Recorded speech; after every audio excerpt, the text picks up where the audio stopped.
Ladies and gentlemen, welcome back. Keep conversing on social media using our hashtag EHA2020. Well, we're talking about 5 days of power-packed panels, 180 plus speakers, and 100 plus awards happening from the August 31st to the September 4th. Ladies and gentlemen, Indians love their food, different cuisines within the country in itself, in all of our DNAs. We all are missing the delicious delicacies that our excellent restaurants offer. We can't wait for them to get back to business and for us to feel safe enough to visit them again. Well, our next session is titled From March to Unlock, the F&B Challenge. This session is going to be moderated by Manu Chandra, chef partner, Olive Group of Restaurants, and the panelists include Anurag Katriar, the president, NRAI, and managing director, Degustibus Hospitality, Manish Mehrotra, corporate chef, Indian Accent Restaurants, Zorawar Kalra, founder and managing director, Massive Restaurants Private Limited, Riyaaz Amlani, CEO and MD, Impresario, Handmade Restaurants, and Ashish Kapur, founder and director, Moods Hospitality Private Limited. Well, ladies and gentlemen, with this, I'd request Mr. Bhuvnesh Khanna to kindly join me on the screen. Ladies and gentlemen, these are all very bright restaurateurs and,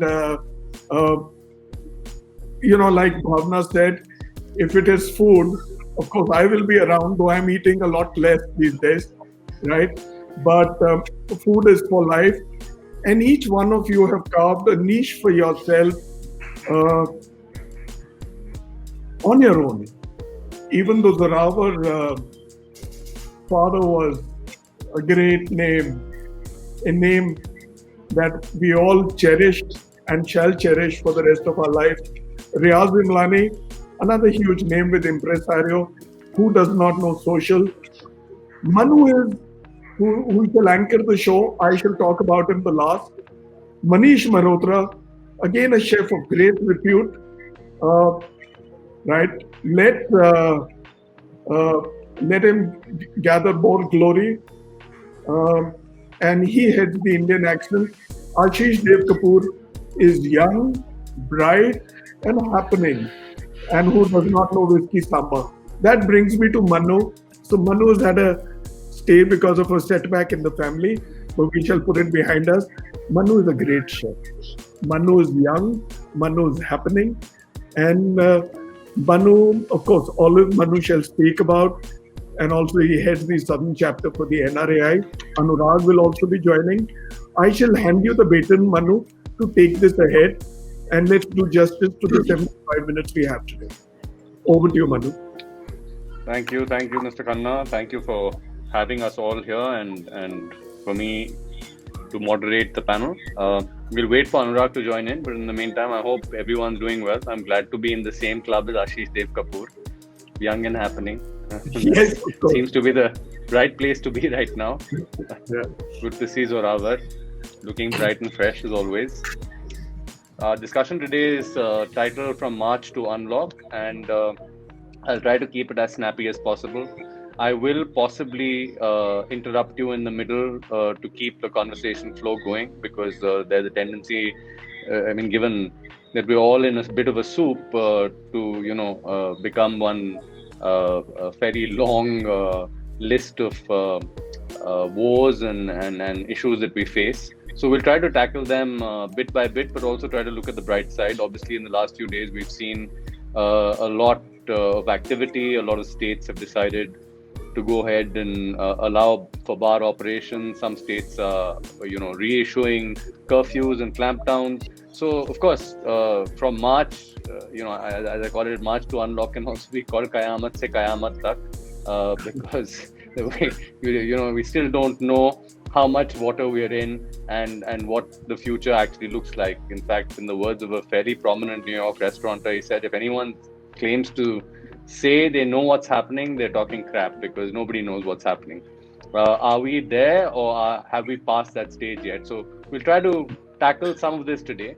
And I have specific questions for some of you, which I would like you to address, for the viewers.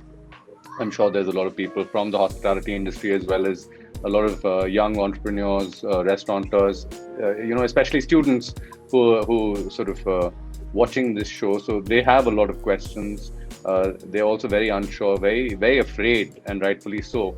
So, luminaries like you, I'm sure, can shed a lot of light on that.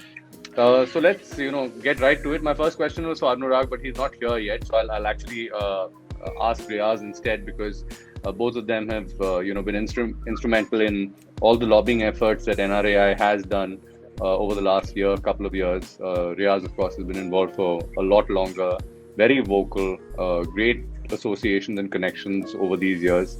So Riyaaz, we've seen a lot of governments, and we spoke about this, on so many platforms over the last few months, stepped in and tried to at least acknowledge the fact that one of the worst affected businesses because of this pandemic was the hospitality industry.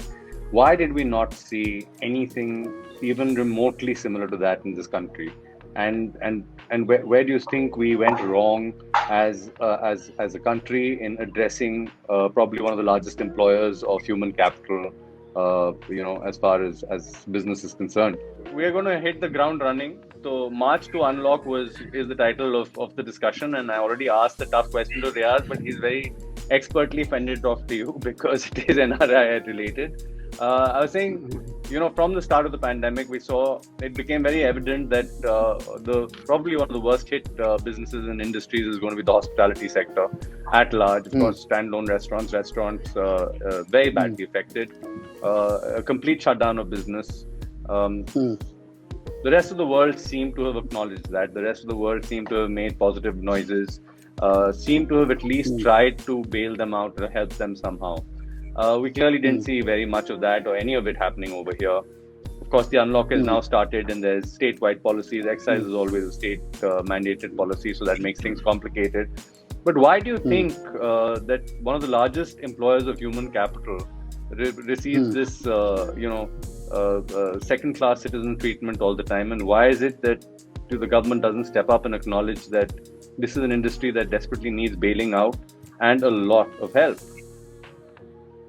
No, I think Riyaaz would have been the best guy to answer, but let me try. I said, no, I think we suffer from an image problem, honestly, and that is the reason why this industry is looked upon as an industry which is about partying and debauchery and whatnot. I mean, eating out is still a luxury, and drinking is a sin in the larger mindsets of people. That's our, what we get from our socialist mindset that this country has grown on. And that is why it doesn't deserve the respect it deserves. It is not even accorded the status of an industry today. And that is where the crux of the problem is. If you're not even acknowledged as an industry, how would anyone give you any kind of relief or anything for that matter? That is where the problem is.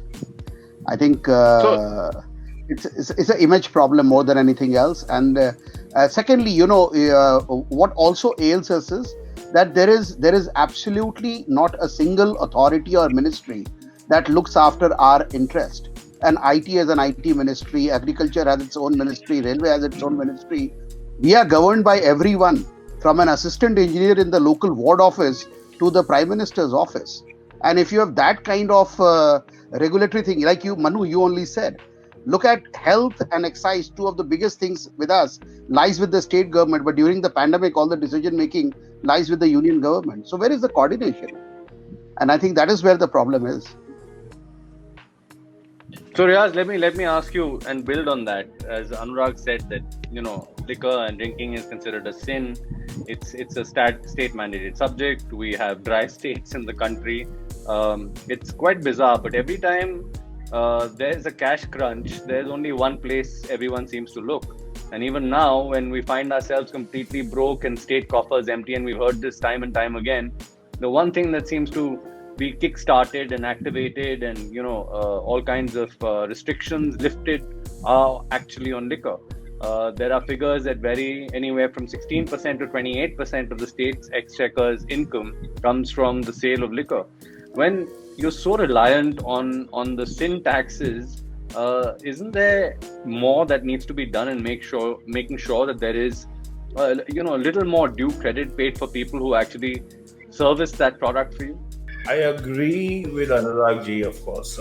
We do have an image problem. When you think of a restaurateur, you often think of a cigar smoking, whiskey swirling guy who goes ha ha ha ha ha and all of that, right? A typical image of a villain. But I think that at some level, there's also more and more I've been seeing, the more we've been trying to go and approach the government, there's a deep-seated mistrust of industry with the government.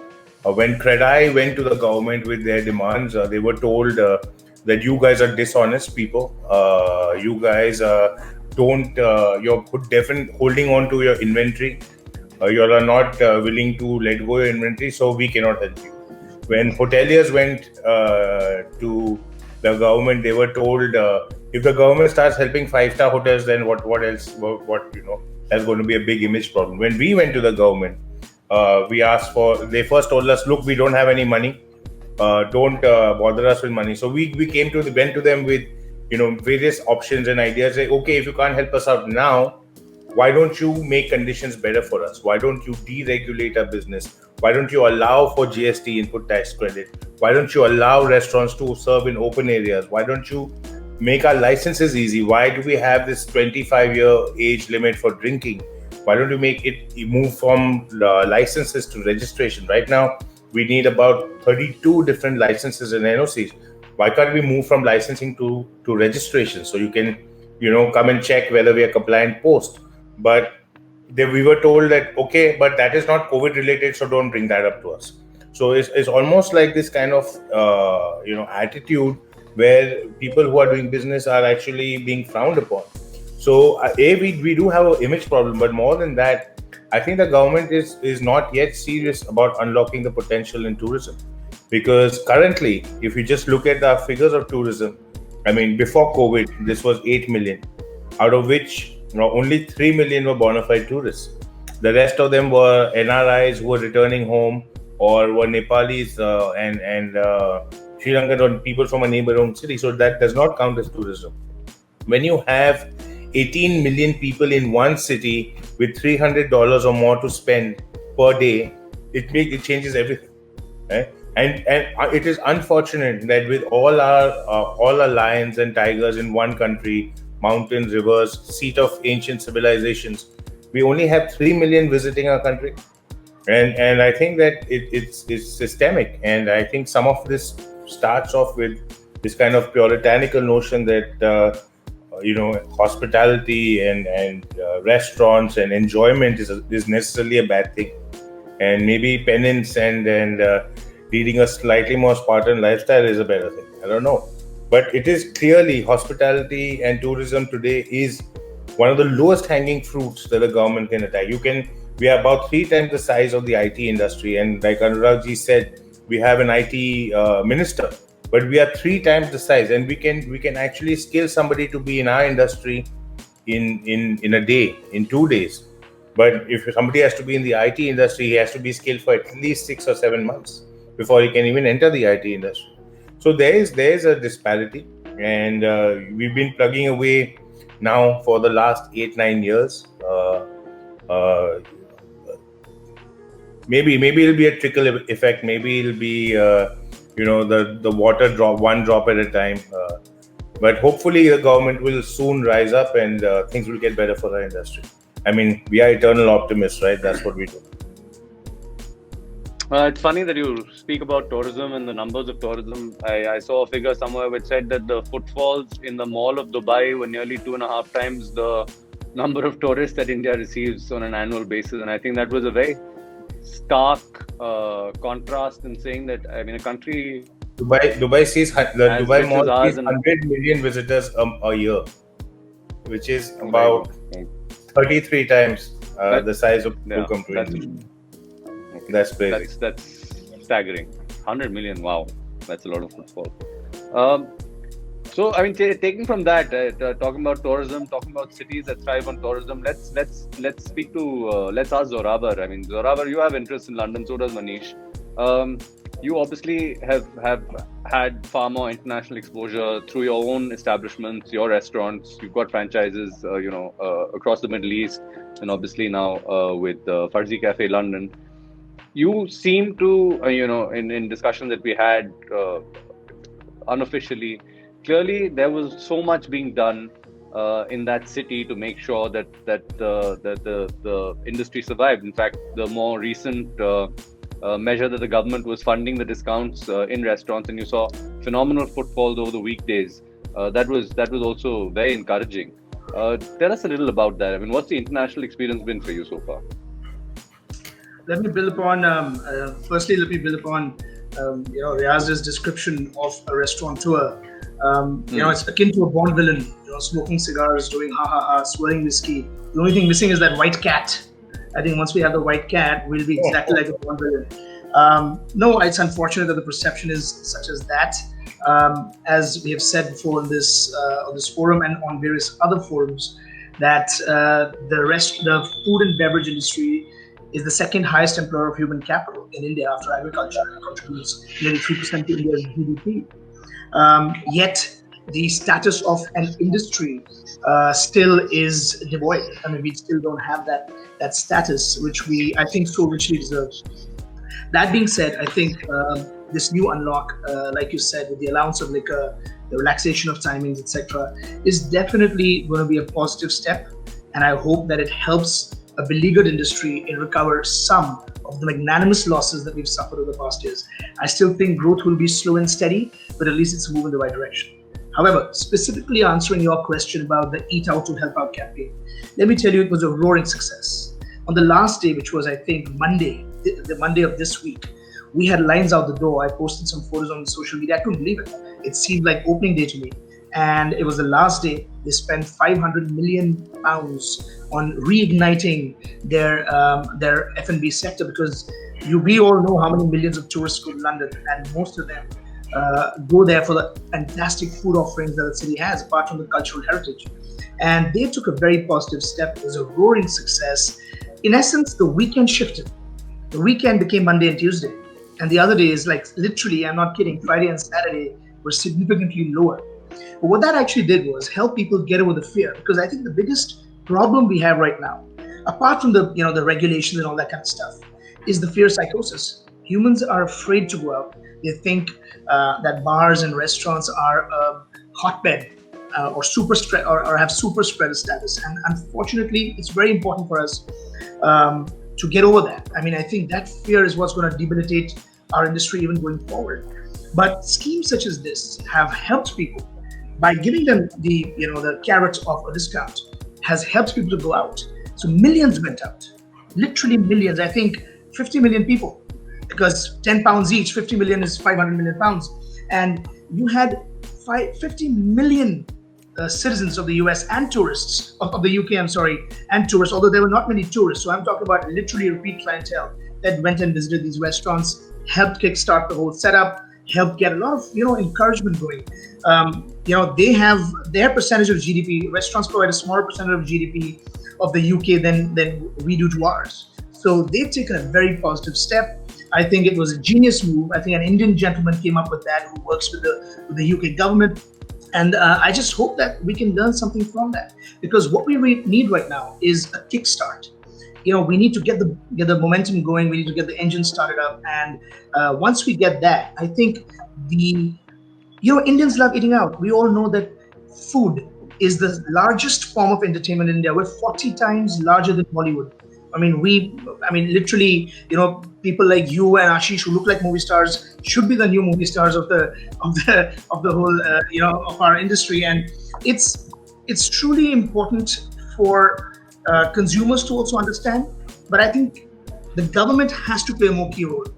And a program like Eat Out to Help, I'm sure they can't afford to pay £500 million, and we respect that. But definitely what Riyaaz said, make the conditions, the environment more hospitable for us, pun intended, more hospitable for the hospitality industry, for us to be able to thrive and at least try and recover some of the incredible losses. So I think we can learn from what's happened in the UK. It's been very positive, and we're really looking forward to more changes and more positive working environments for the entire industry. Absolutely. So I think obviously the nicest thing out of that is that the tacit acknowledgement of the fact that industry is so important at so many levels, and that just is such a refreshing paradigm compared to what we see. And this is not just about complaining about what's happening over here. I think that acknowledgement, even if it's a trickle effect, as Riyaaz said, is necessary now. Now, taking off from momentum that you spoke about, let me ask my next question to Ashish. Ashish, you're on mute, so please unmute. You're one of the first people to begin the reopening process and saying, okay, we'll start dine-in, we'll put SOPs in place. You had these fantastic videos doing the round. There was virality on them. Everyone was seeing them. It was obviously setting up a lot of other people in the business and saying, hey, if Kimono Club can do it, so can we.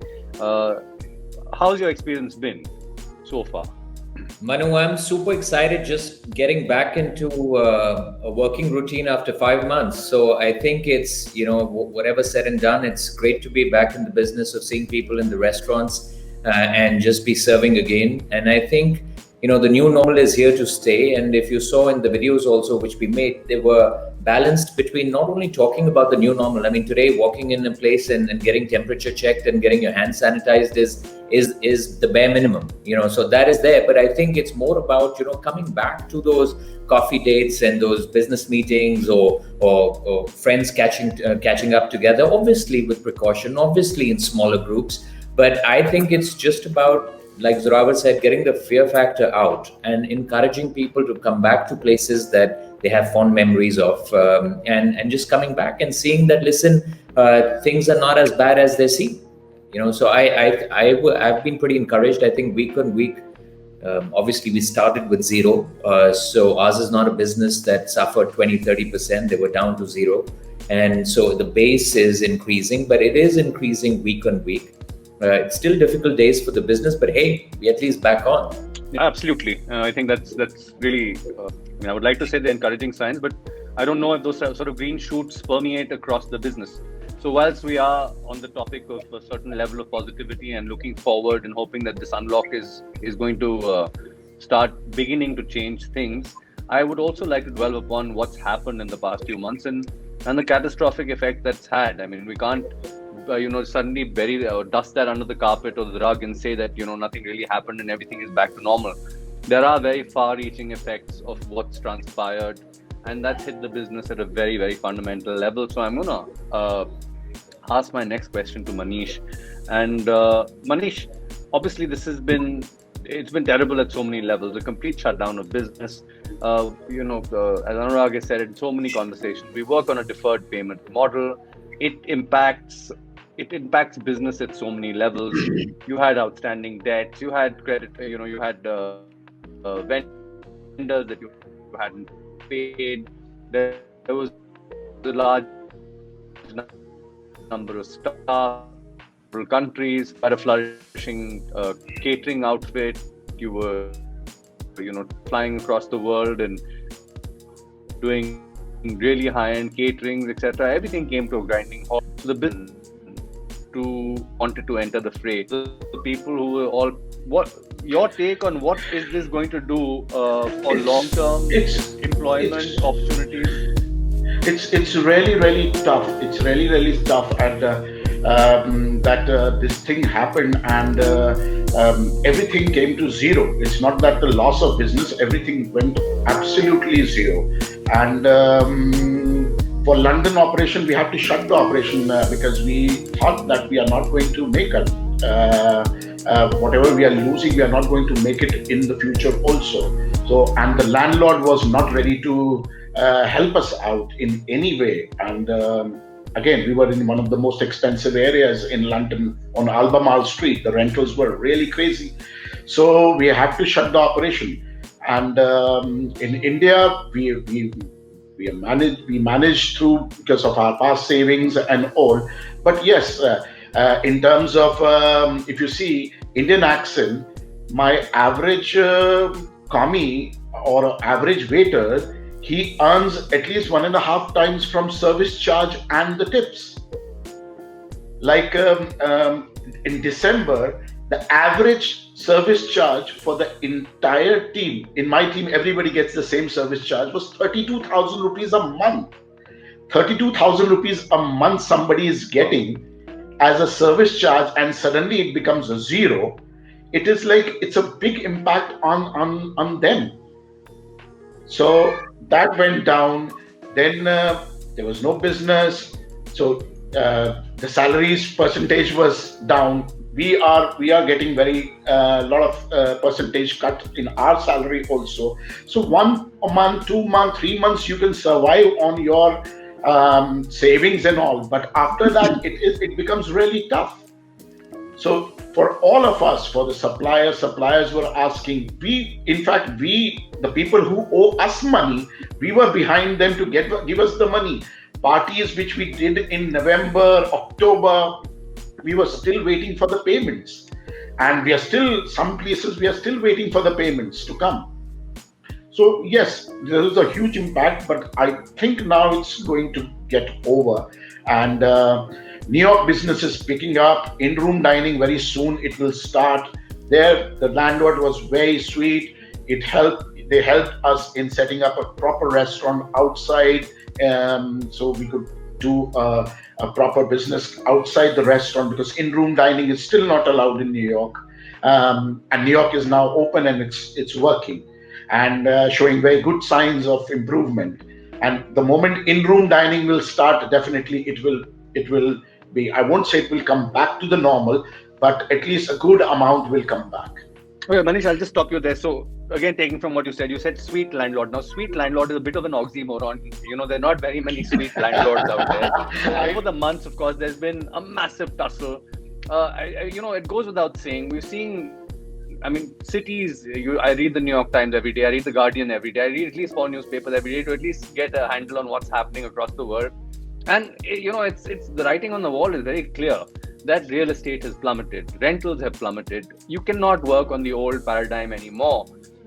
And our sweet landlords are in complete denial of it. There's an ostrich syndrome clearly kicking in. They still feel that they're... No, I just say it's a very contrast. What we saw in London and what we saw in New York, it's totally contrast, I would say. So it's not that everybody is bad or everybody is good, but I see both the things. And I think we are in India, our landlord, I think all of us, we have restaurant in that landlord's place, and they are also helping us. There is, of course, a tussle, and one can't deny the fact.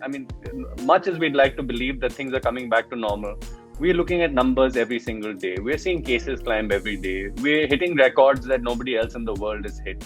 Mortality rates, obviously, in a country as large as ours, when you're pegging it at percentages, it doesn't seem like very much, because 1% doesn't sound like very much. But when you look at it as absolute numbers, it's a lot of people. It's a lot of people who are not being able to make it through, this disease. It's a lot of people who are getting critical, obviously, with advancements in treatment, with steroids being more effective, the magical vaccine that everyone's talking about. Mr. Trump obviously trumps it more than anybody else. We wanted to make it by 15th of August. On and on and on, we keep hearing. But when you hear the pharmaceutical industry speak, or people from the Serum Institute, for example, who actually manufacture vaccines more than anybody else in the world, they say that by the middle of next year, we'll probably be ready with 100 million doses.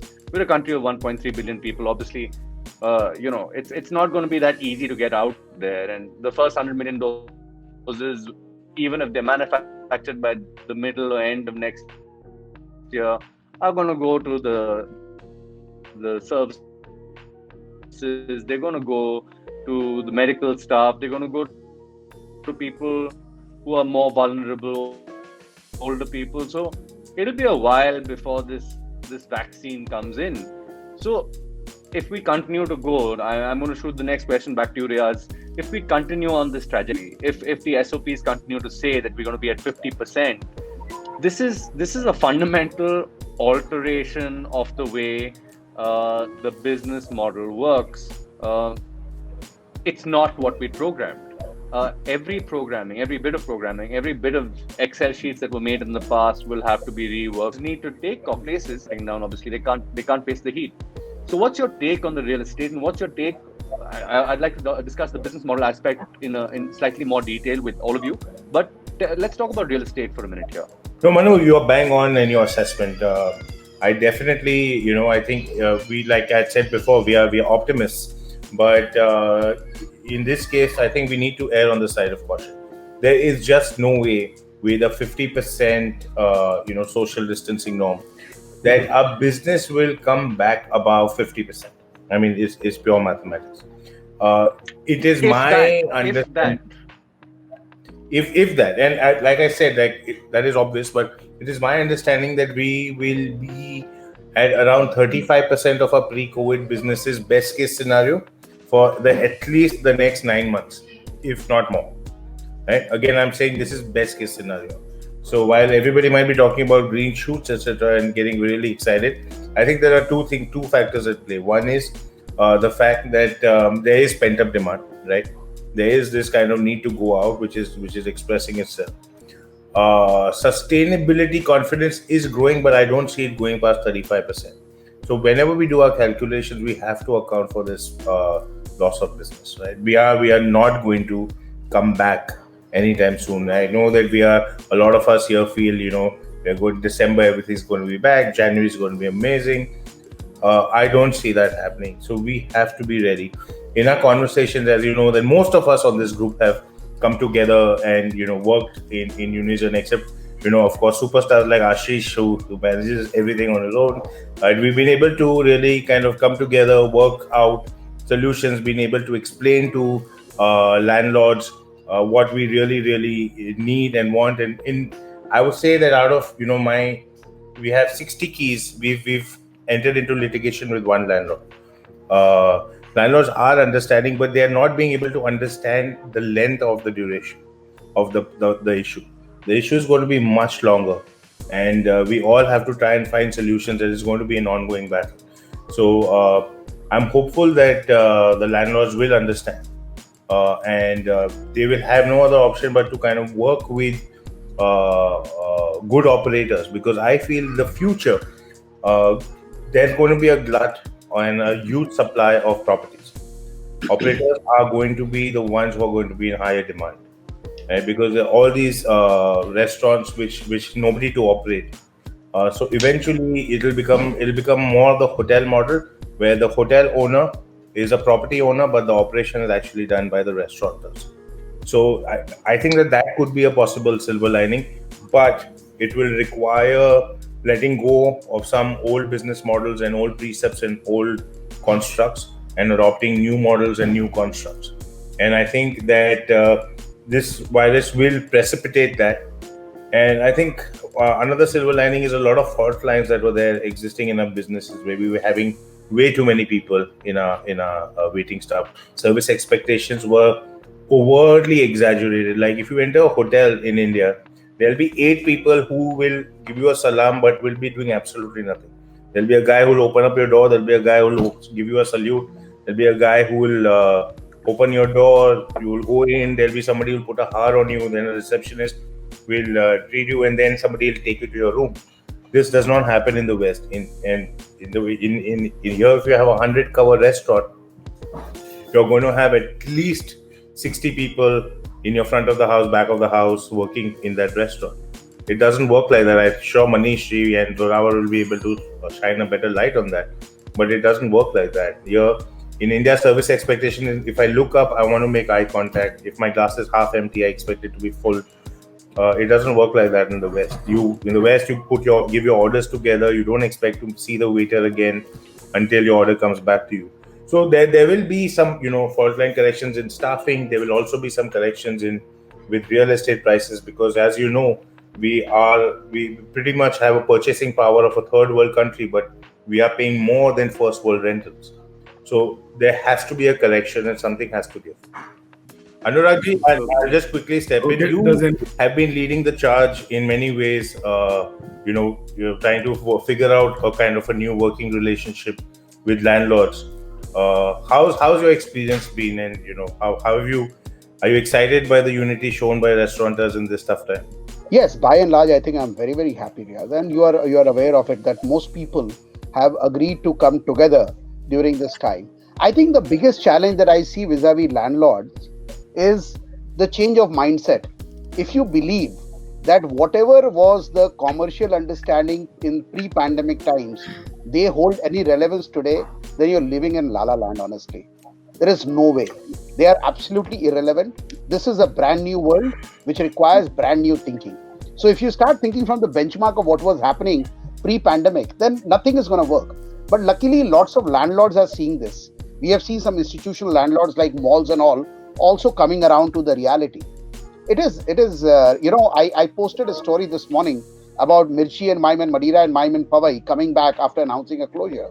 And that happened because every stakeholder, be it the restaurant owner, the customers, the landlord, everybody came together to save the mothership. And that is the way it has to work.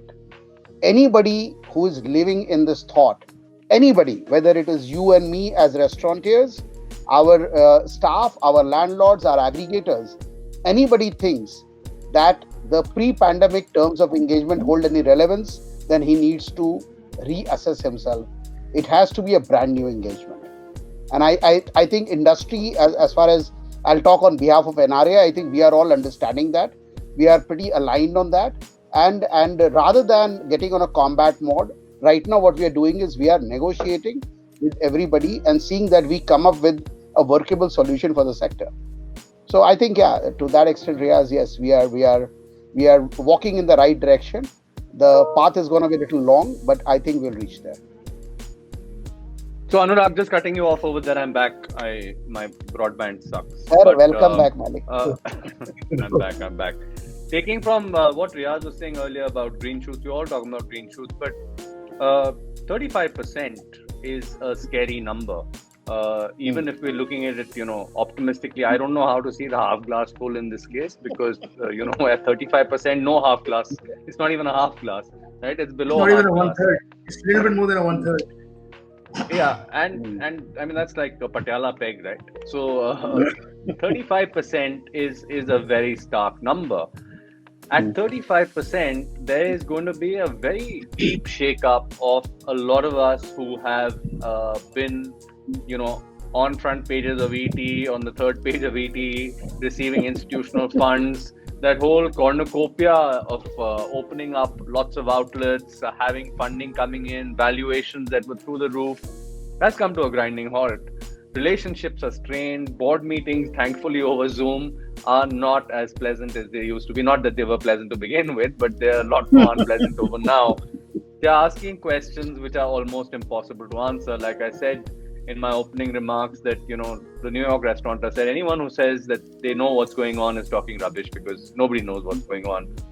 How does one tackle this? I mean, you can't just drop an industry like a hot potato and make a beeline for it. There needs to be some kind of path that's carved out. What's going to happen to the future of this scale? Riyaaz was always a big proponent of, that the F&B industry is going to explode in India, and it did. Of course, we had a massive growth. It's all come to grinding halt. How do you foresee that happening? Do you see a big correction that's going to take place? Do you see a lot of the smaller players are going to get hit? Or do you see the rise of the mom and pop shop again and a bit of rationalization of, let's say, the more substantial players? What's the forecast on that?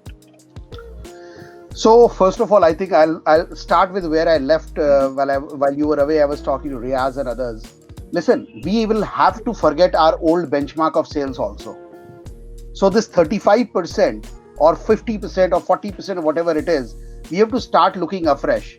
If I was doing 1 crore a month and all my expenses and all my business modeling was done with that, we'll have to forget everything else and start saying, now I have a business which is worth 35 lakhs or 40 lakhs a month. What can it afford?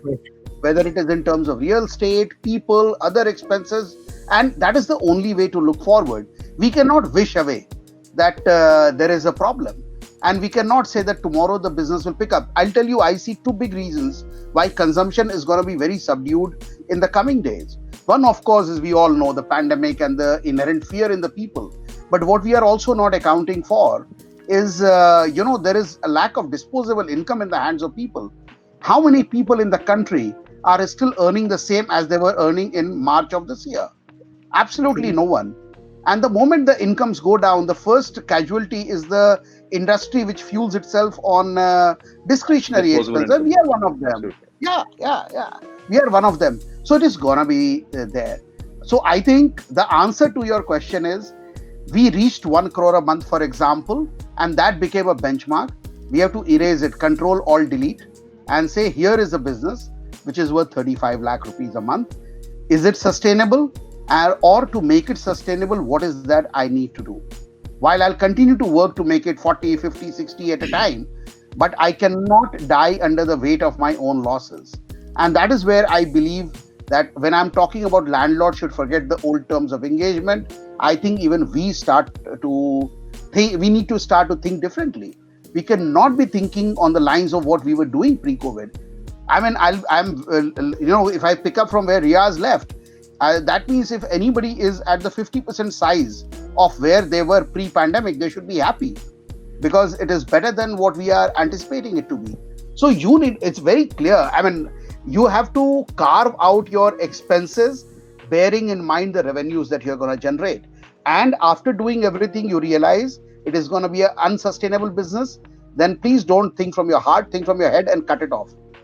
You rather walk out of the business, live with a smaller size business, but a profitable or a sustainable business. Profitable may be a little far away, but at least sustainable.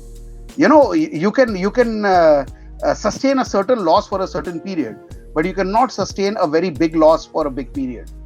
So that is how I think everybody will have. Let me divert that to Zorawar for a minute. Zorawar, obviously you have substantial holdings across the country. You have large restaurants. These are big real estate places. There's always a fairly substantial amount of fixed costs that you constantly incur. You have a certain space. There will be electricity bills, statutory compliances, excise renewal fee.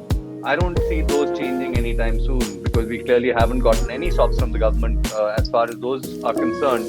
There will be a bare minimum staff that you'll have to operate with, whether or not you rationalize their paychecks, how, F&B, menus, COGs. So how is this going to work? I mean, getting to a break even at this point, it doesn't. You've seen great, lines in London, etc. But they were getting 10 quid off their bill. That may not be true over here. On top of that, people working for, how do you do your calculations? How do you make sure that you're a break-even business now? Yeah, so I missed a bit of your question. I'll try and plug in the gaps, but I totally mirror Anurag ji and what Riyaaz have said. We have to change the business model. All of us had big aspirations. All of us had great expansion plans. We ourselves had about 7 restaurants under construction before the lockdown at various phases. Some had just started, some are near completion. I think we all have to understand that, and I hate using this term new normal, but there's going to be a paradigm shift in the industry. Consumption, being eternally optimistic, as Riyaaz had used the term multiple times today, is in our nature as restaurateurs. We're the highest failure rate in the industry in the world to begin with. I mean, 9 out of 10 restaurants shut down before we knew what COVID was. So it's already a tough industry. The COVID has made it exponentially tougher. We all have to pull up our socks, tighten up our belts, make sure that every single line item has to be looked at with a magnifying glass. Forget about expansion. The idea is consolidation. We all have to control our temperaments, our entrepreneurial instincts, to go gung-ho, to go, go balls to the wall kind of attitude. That'll have to be reined in. We'll have to look at very carefully the entire business anew. What are the 3 main costs? The 3 main costs of running a restaurant is real estate, cost of goods, and manpower. We can't really control cost of goods because you can't reduce the quality, right? And you cannot increase prices, so you cannot artificially reduce the food cost. So your cost of goods is going to remain the same. If you're at 30%, you're going to stay at 30%. If you're at 35%, you're going to have to stay at 35%. If you reduce that, customers will stop coming anyway. The other thing is rentals. Now, the rentals are the one thing that landlords will have to come to the table. Riyaaz has 60 keys. He had only one issue. We've got about 35 restaurants, including franchises. We have had only one issue. And we've exited only one location. All the other landlords have come back. It was so nice and heartening to see the Mirchi and Mime and Madura and Mime story. It's a real green shoot where the patrons got together to convince a big player like Brookfield. I mean, you're talking about the biggest of the big, the biggest fund for real estate in India, I think. And they came around because they realized the love that the patronage had for that product. I think it's very good to see that. I think the landlords will have to come to the table. If they don't come to the table, the industry will cease to exist. Manish mentioned his New York landlord being nice, even though my restaurant in London is doing better than expected. Now that the Eat Out to Help Out scheme has ended, we'll see how things turn out. Things are definitely way better than before, but are we at 100%? Not even close. We're hovering around 50, 60% of pre-COVID numbers on good days. Our landlord happens to be from New York, but has this property in London, and he's being terrible about it.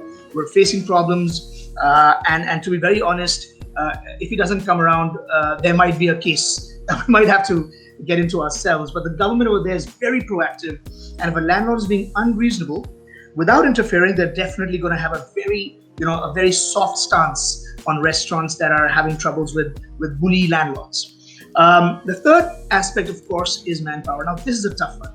Listen, all of us know that our businesses are all about our people. We are nothing without our people. I mean, what is a company? A company is all about its people, especially our industry, which is literally about the human connect. Our people are our family, and it's disheartening to see their wages go down. And we as restaurateurs obviously have a responsibility, but everybody has limited coffers. You cannot, if the business doesn't pick up, the unfortunate reality is that there will be significant reduction in manpower across outlets. 60 people for a 100-seater is the norm. I'm telling you, you're going to have to run a 100-seater if you're allowed 100% capacity at 33 to 40%, maybe 50% less staff. That means that the unemployment quotient will go up, especially if the sales don't pick up. So I'm hopeful that Indians that like to dance to the beat of their own drum, that tend to have stronger immunities, as is evident from the low mortality rate, that love eating out more than any other form of entertainment, will start going out. In the absence of sales, the entire paradigm shift is going to be too huge, and it's going to have a lot of collateral damage, not to us as restaurateurs, not to our aspirations of having big restaurants, 10, 20 restaurants opening up a year, but unfortunately to the very lowest common denominator, which is the people that actually run our businesses. So it is tough times ahead, but I'm optimistic. I genuinely think that things will improve sooner rather than later. Well, taking from optimism on what Zorawar said, Ashish, let me ask you, suddenly we have a new goose that lays the golden egg, and that is called delivery. Everybody seems to have jumped onto the bandwagon of delivery. We will deliver what you want, we deliver when you want it. You want cocktail mixes, you want meal kits, you want pizza from an Indian kitchen, no problem. You want butter chicken from a pizza kitchen, you'll get that also. Obviously, that seems to be a fight for survival, but companies that were not even known for delivery are jumping onto the delivery bandwagon. Everyone wants to own a fleet. What's happening? And let's say you have presence in a couple of cities at least. What do you see? What's the traction on delivery? How far do you think that's going to be able to dig us out of the semi-grave that we're in? Manu, I think that's a great question. I think even pre-COVID, the answer was very clear. Predominantly, the country was a dine-in business and delivery was a very small part. No doubt, post-COVID, things will change and delivery might be on the uptake. But how can consumer behavior, guest behavior suddenly change? I mean, in our country with delivery, which was always essentially around speed and value, what are fine dining restaurants really going to offer to the guest? They're not going to lower their standards. What are bars? In our country, you can't deliver alcohol. So, I'll be very frank. I started do-it-yourself cocktail premixes, which was essentially a kit sent to people's home for delivery for whiskey samba. And the idea behind my doing so was really not sale, because these are large restaurants, and you don't really think that delivery will do much. It's more to keep the brand alive. It's more to have innovation on the table so that top of mind recall 5 months the brand's being shut. And when you do open, people still remember you and people still want to come back to you. So I'm not a brick. I think delivery will do super well for formats that were suited for delivery, but I don't think it's a messiah for bars or for fine dining restaurants or for star chefs. I don't think so. I think we are all about the experience business, and nothing can change that. It's a blip, unfortunate blip in a long career, in a long decades of work. It'll be a year, maybe 2 years, but nothing, no delivery is going to solve the problem. Talking about star chefs, Manish, I mean, we don't get bigger stars than Manish as far as chefs are concerned. Menus will change, and here is somewhere I can definitely pitch in as a chef myself. With your manpower being rationalized, with there.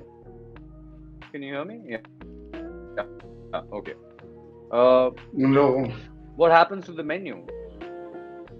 The tasting menus, the elaborate setups, the several service staff coming in, creating the experience that a lot of great restaurants, not only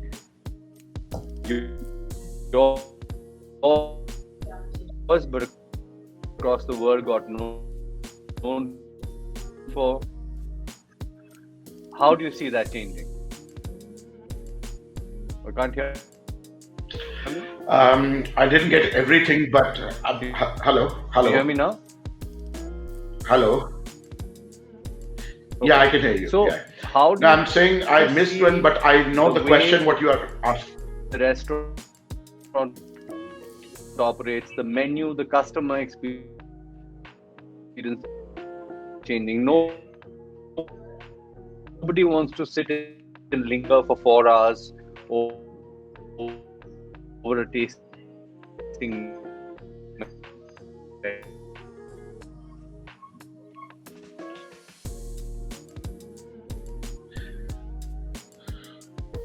I'll speak now.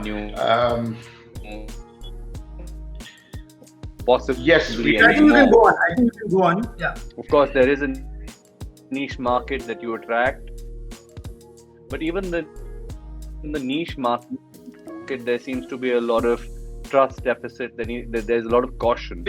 I'm saying, now we don't have a luxury of having that many number of staff in our restaurant, even the back of the house or the front of the house. The menus will definitely change. We've started our restaurant Kamarin with almost like a 50% menu. So that because the more the number of dishes on the menu, you need more staff to execute it and do the mise en place. So definitely the size of the menu will reduce, but it has to be more effective menu rather than a long, boring menu. And definitely you have to keep on changing your menus. And in terms of, if you say a tasting menu, see, Indian Accent is all about the experience of having a tasting menu. So I don't think that will go away, but definitely we have to tweak down our tasting menu in such a way that it should not take more 4 hours or something like that. But the experience, we try to provide the same experience, but definitely we have to change a lot of things in that also. And that we will come to see only when we will start experiencing and getting feedback from, because at this point of time, we really don't know what the guests who are going to come to the restaurant will expect from us. Because they will ask for healthy food, or they will say, oh, we are reducing our drinking, or we want this kind of a vegan food, we are not eating chicken. You need one WhatsApp viral message that chicken is bad for COVID-19 and people will stop eating chicken. So we really have to make sure that when the people will come to, and with their if I say I know what is going to happen, it's totally not possible to predict. So first we need people to come to the restaurant, exactly see what they want, and then maybe within a month we will start fine-tuning our thing. But at the beginning we will start with a smaller menu and a smaller tasting menu. taking from that, okay, there will obviously be changes in menu. Manish said that the uncertainty of what the customer would want is a clear and present danger, and I call it that is because it is fundamentally altering the nature of your business, the nature of your experience, and therefore at one level we're all looking at how we're going to alter the business model, but this is also about altering the fundamental experience or the USP you were known for. What do you feel, Riyaaz? Do you think this is a step back for an industry which had clearly, progressed to incredible levels? We see Michelin star restaurants now doing fried chicken burgers. Earlier they were doing extremely nuanced, hyper fermented, etc., etc. All the catchphrases were in place. Everyone had the tongs. Everyone had the leather aprons. It was this beautiful going. It was this utopian thing. And now we're back to fried chicken burgers with sriracha sauce. Is this a giant leap backwards, and one that would take a very long time to come back to? I'll build on that a little further about a habit loop, because when Zorawar was talking about the program in England that incentivized customers to come in, what you've also done using 500 million pounds is you've got customers hooked onto a 10 quid discount. Now, I was reading a piece in The Guardian just yesterday that restaurants have decided to take on the burden of that discount going forward, because in these times to get the customer out almost requires that kind of discounting. So if you form a habit loop whereby you have to undercut the product in some way or the other, or the experience to bring people back in, that obviously alters the way the industry functions. What's your views on that? Manu, I think we cannot really say that the lowest common denominator will bounce back, and there won't be any space for quality or creativity. I actually feel the reverse. I feel that mediocrity is what will begin to perish, and I think extreme quality and extreme value will rise. I think middle of the road restaurants will have the challenge. All the calipers will still be intact, Manu. Don't worry. People will still come out for those, polished eyes and gourmet meals. I think quality will definitely always stand out. There'll always be a customer for quality, and it'll always happen. I definitely think that mediocrity, the jumping in the fray of anybody and everybody, the middle of the road offerings will take a little bit of a hit. Value propositions will continue to exist, and I think as far as what's happening in London, discounting is a little bit of a habit forming activity. But I think in cases like London, it is a little bit justified, because the idea is really to normalize the idea of going to a restaurant. And I think that is going to be our biggest challenge going forward. When people see butts in seats, when people see restaurants full, that's when the confidence will build. So I think that this, Eat Out to Help Out campaign has been very successful in restoring confidence. When you see people, you walk past a restaurant and you see a lot of people sitting inside, you do think it's okay. Of course, you're going to take precautions, but if you walk by restaurants and you see them empty and desolate, it will add to the desolation. But if you walk by restaurants, you see them packed and buzzing, and then you want to go in. And this is something that's always been the case with restaurants. I've always wondered, on Chowpatty, there are 2 restaurants serving the identical cuisine, but one of them always has a big line outside and people are waiting. And the one right next door, where there's no one waiting, no one ever wants to go there. It's a psychological thing. It's the buzz that pulls people in.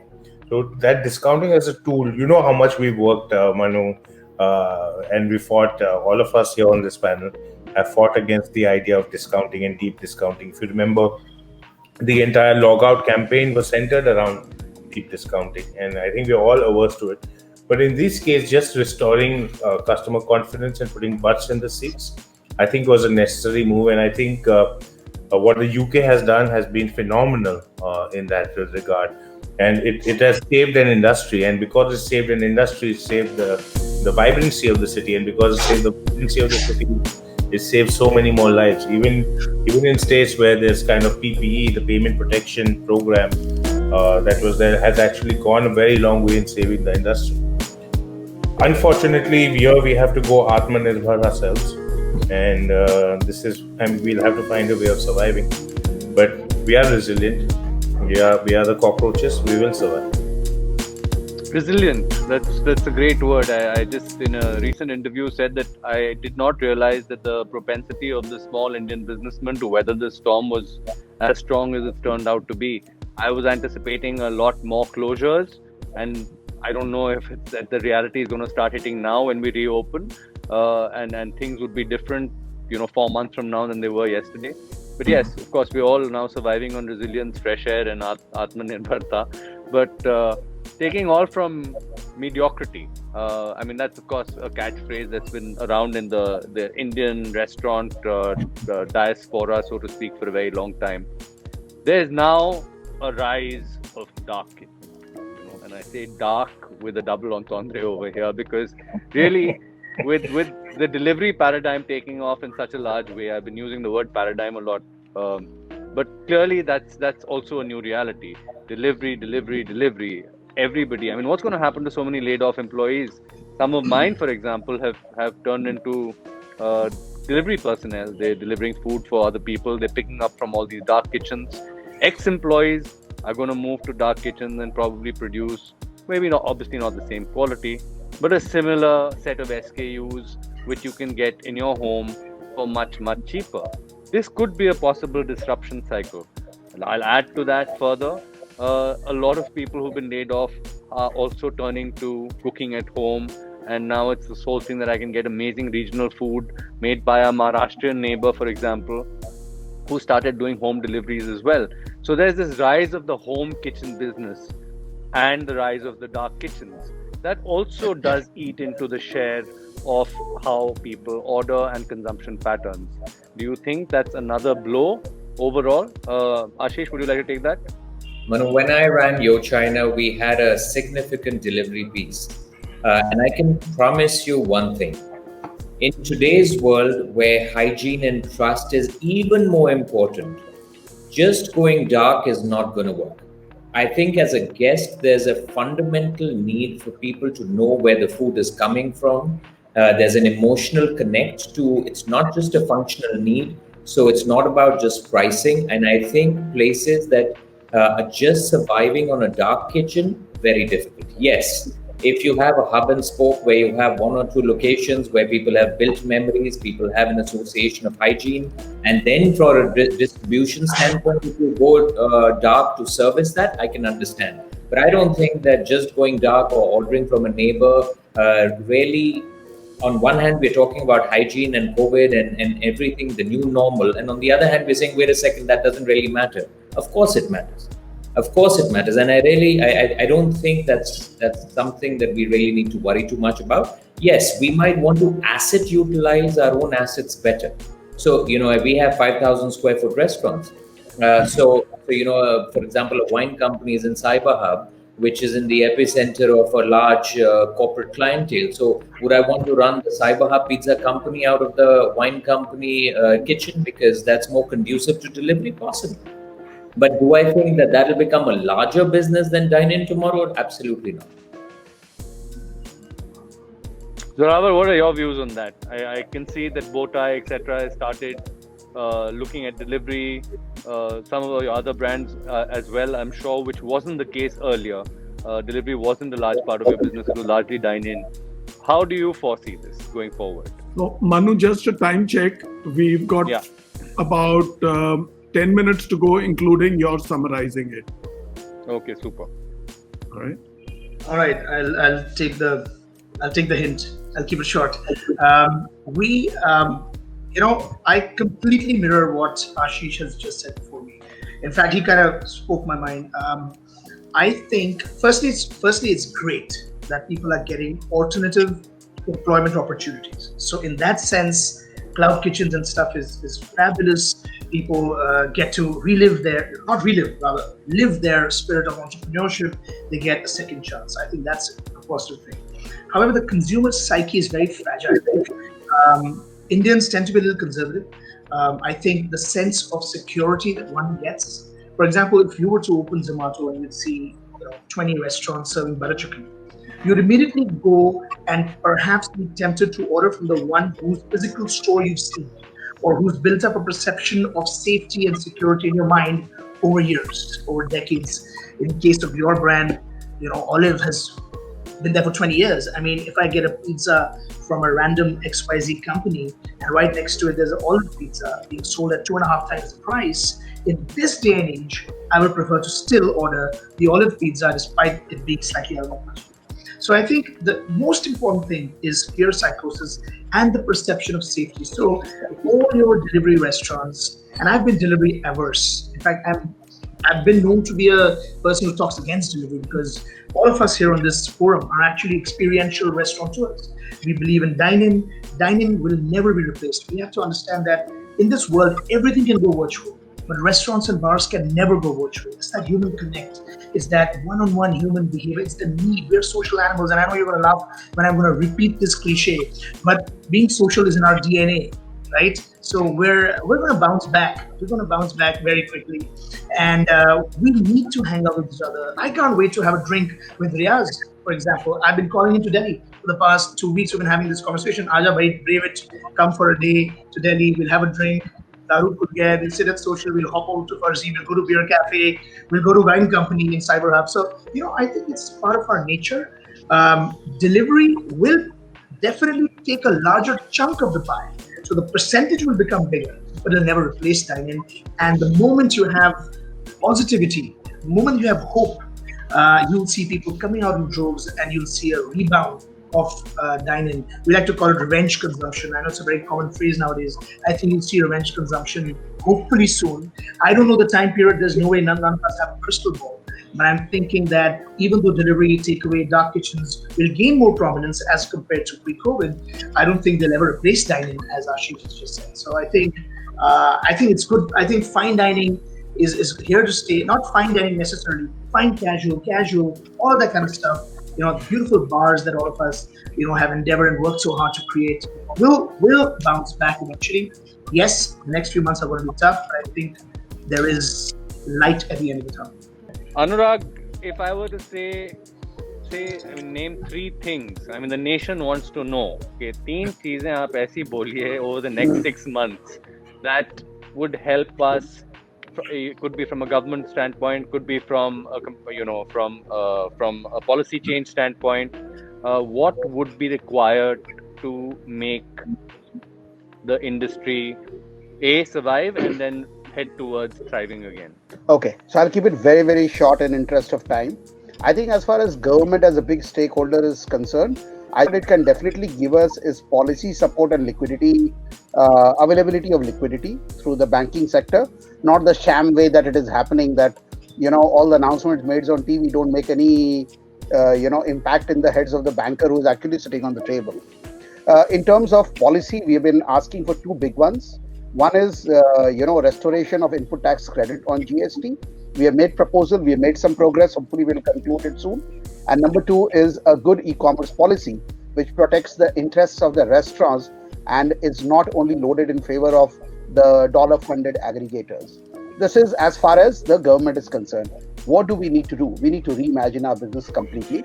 And this is also an opportunity for us to change the stupid narrative that has been created over the years that Indians only worry about the discounted consumption. I think there are enough Indians who are very happy to consume quality at a price. It's a very, very sad narrative that has been peddled for long. This is our opportunity to change it. And of course, we have to wait for the consumption to happen. And the last thing I like to say is this is the time to go asset light and low risk, and which means that maybe there will be a dearth of new capital coming into the sector, which is fine. This is the time to survive. There is nothing wrong if you're not recording some growth rates in the size of the economy, as long as you become viable. So it is very, very important for everyone to come together and change the narrative. This is a historical change. It's not something which is an incremental change. So we'll have to think afresh. We have to think anew, and we all have to, in single line, every restaurateur friends, please cut down your expenses and more expenses. That's the only mantra to survive while you try to build on the business. Riyaaz, it's going to be a while before we become social again. So what's going to happen to social?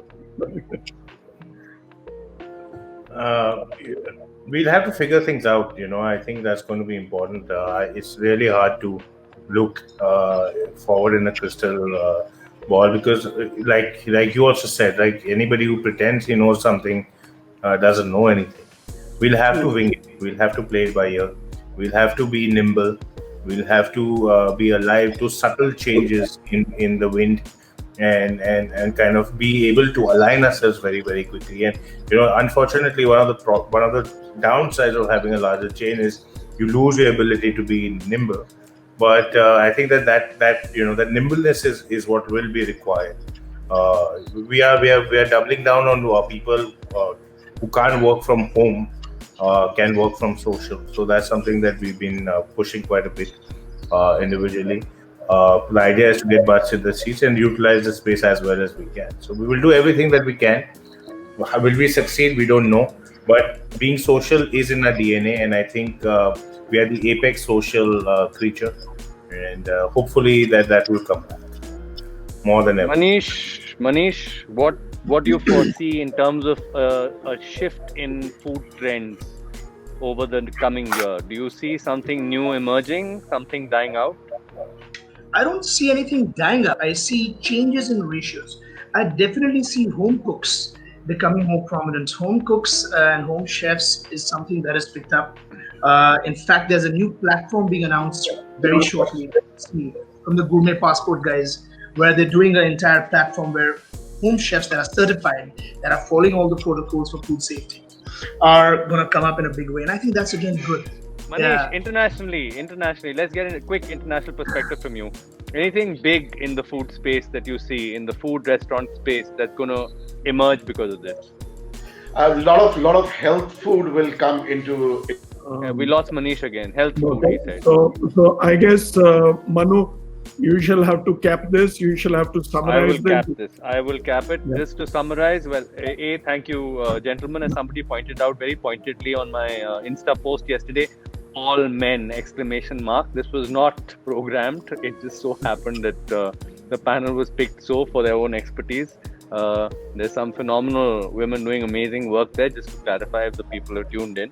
But yes, I mean, clearly there is a certain level of hope with the stakeholders in the industry. There is no question that everyone is very battered. Everyone's going back to the drawing board.